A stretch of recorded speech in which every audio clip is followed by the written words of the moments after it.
A farm worker noticed fresh tire tracks leading into his cornfield. When he followed them, he found a black Mercedes, and inside, he saw something so horrifying he immediately called 911. Officers responded to this horrifying discovery, and what they are about to find is extremely brutal. That's where we're going to go in, right here.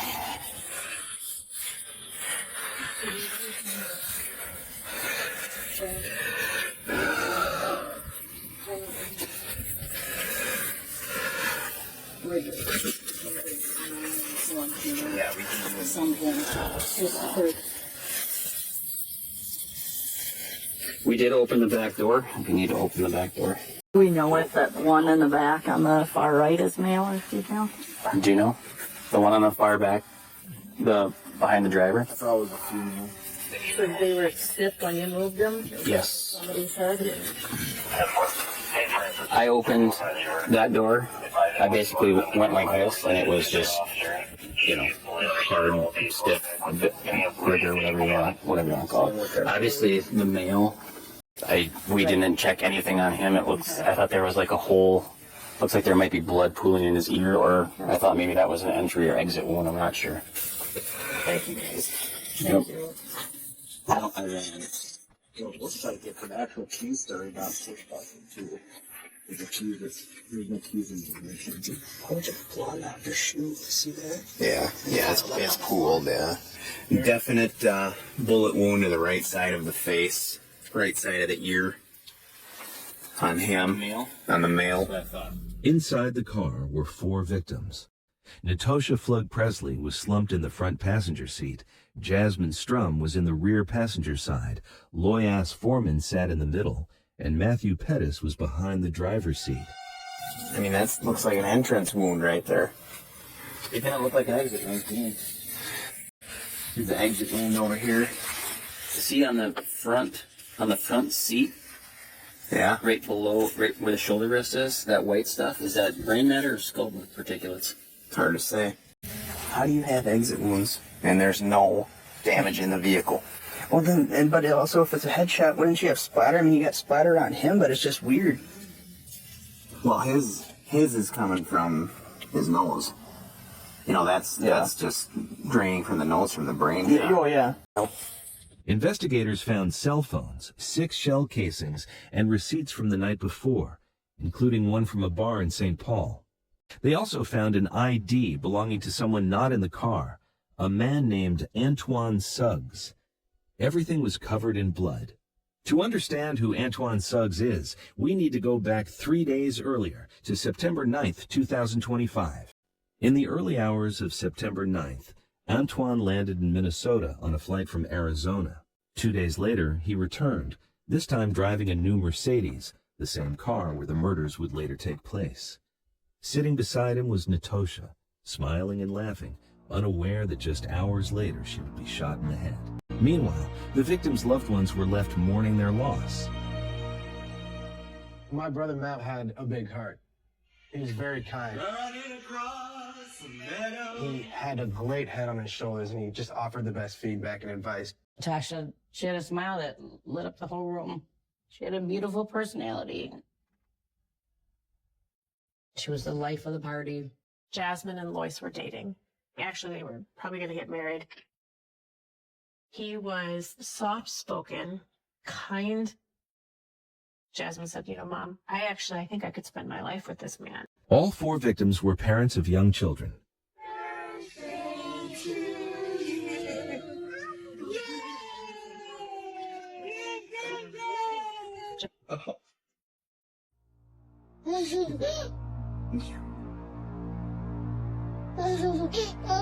Two of the victims were wearing shirts from Shamrocks, a bar in St. Paul.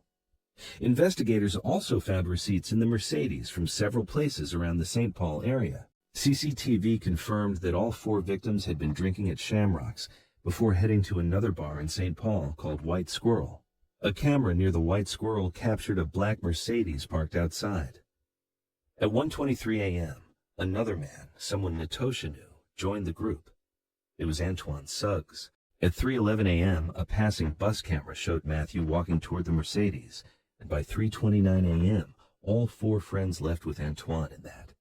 how on earth you can go from 5 people at a bar seemingly being okay with each other, then getting into the same vehicle, and then not long after, 4 of them being dead. Officers then used cell phone data to trace the route the Mercedes took after leaving the bar. We are checking business establishments, knocking on doors, knocking on any address where they see a camera. Officers soon found a camera that captured shocking evidence, something none of them expected to see. They found both video and audio from a residence where you can hear the vehicle going by, and then you hear a series of 5 shots. And then there's a 13-second delay. It's more muffled when it sounds like another shot. They believe that that was the time that they were killed. Officers discovered another chilling video showing Antoine stopping outside a residence, turning on a flashlight, and checking to make sure the people inside the car were dead. He showed no signs of panic, calm, composed, and completely cold-blooded. Cell phone data and CCTV showed the Mercedes driving aimlessly through the streets all night until it pulled into a Holiday gas station around 7 a.m. on September 12th. Antoine got out of the car, walked into the convenience store, and bought something to eat. But the CCTV also revealed something far more disturbing. As plain as day, you can see Natasha's slumped over body in the passenger seat. At that point, we're 100% positive that's him who was driving the vehicle and who had committed these murders. He appeared calm and completely normal, despite having 4 dead bodies in his car and the overwhelming smell of blood around him.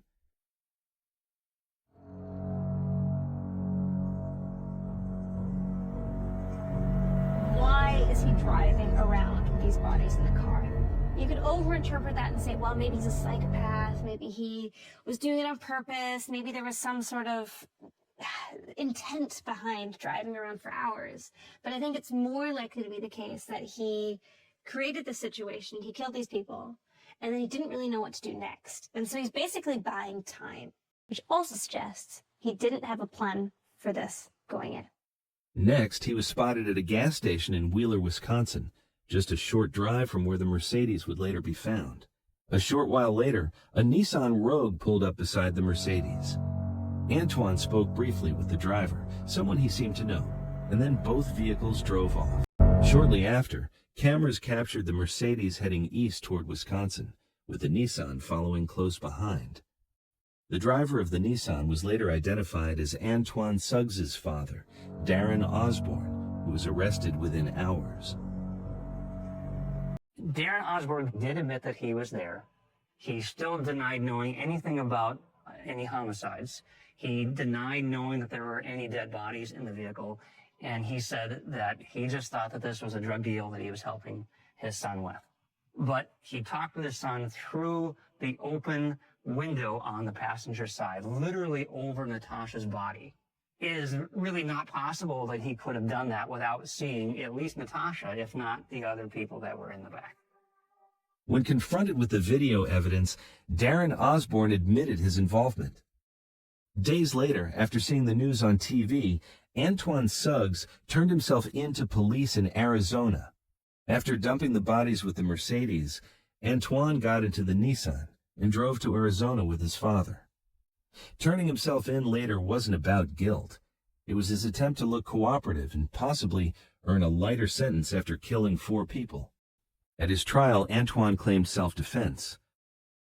What he said was that he got in the vehicle with this group of people. He only knew Natasha and didn't even know her very well. And he said that the people that he got in there with were acting kind of strange, and he said they were talking in code. He actually testified he had a very large amount of cash in the vehicle, many thousands, and he was getting nervous about it. It's just a day or two before the murders where we have Mr. Suggs in the vehicle, in the Mercedes, and there's a woman that we believe was Natasha sitting in the front passenger seat. Mr. Suggs gets out. Actually, before he gets out, he makes a motion as if he had a gun, and then reaches down and puts it underneath his seat. Then he gets out, goes off camera for a little while, and then comes back in and drives away. This was the gun he used to kill them. He claimed that Natosha saw him hide the weapon and took it, and in a panic, he grabbed it back from her and started shooting. The problem with that story is that it just didn't match up with the evidence. The injuries that were suffered by the 4 victims were of marksman quality. The way that their bodies were positioned was not an aggressive type posture. He said that it was all 6 shots in rapid succession, and we know from the video that also had the audio of the shots that that's not the way it happened.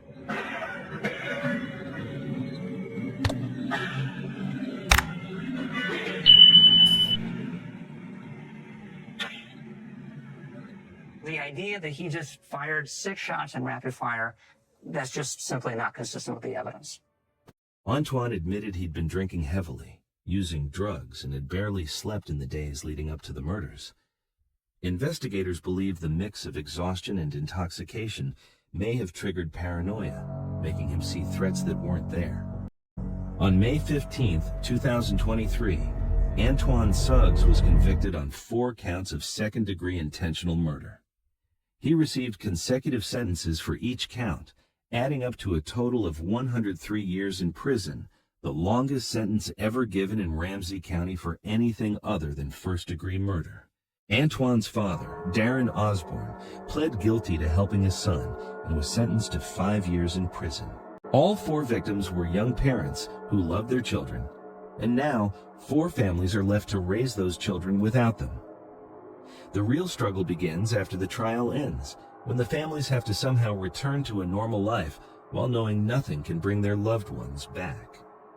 Justice may have been served, but the pain is theirs to carry for a lifetime.